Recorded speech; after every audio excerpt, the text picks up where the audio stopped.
Hi guys, চলে এসেছি 12 মাসে 13 পার্বণে। প্রচুর খিদে পেয়ে গেছিলো গাইস। জায়গাটা খুব সুন্দর ছিল। দাঁড়াও, পরে বলছি, আগে খেয়ে নিই। হ্যাঁ, গিয়েই কিন্তু আগে খাবারের অর্ডার দিয়ে দিয়েছিলাম, কারণ পেয়েছিল আমাদের ভীষণ খিদে। হ্যাঁ, আর অর্ডার দেওয়ার সাথে সাথেই কিন্তু দাদাগুলো সার্ভ করে গেছিলো। আর নিয়েছিলাম আমি পোলাও, আর নিয়েছিলাম পনির বাটার মশলা, আর আমার বান্ধবীরা নিয়েছিল একটা মিক্স রাইস, আর ওরা চিকেনের কিছু একটা নিয়েছিল। আর দেখো কত ভালোবেসে সার্ভ করেছিল দাদাগুলো, কি সুন্দরভাবে সাজিয়ে প্লেটিংটা করেছে।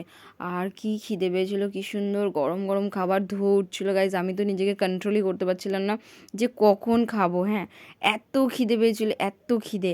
আর হ্যাঁ, আমি বাবা বাঙালি মানুষ, আমার হাত দিয়ে খেতে বেশ ভালো লাগে, আমি হাত দিয়ে পরিতৃপ্তভাবে খাই। আর একটা কথা বলে দিই, ওখানে অল স্টাফ দাদাদের ব্যবহার খুব ভালো ছিল। আর হ্যাঁ, খাওয়া দাওয়া দারুণ ছিল। আর ফ্রেন্ডসদের নিয়ে যাওয়ার জন্য জায়গাটা খুবই সুন্দর ছিল, আমার তো খুব ভালো লেগেছে। আর হ্যাঁ, ওখানে কিন্তু সবাই দেবদার ফ্যান ছিল।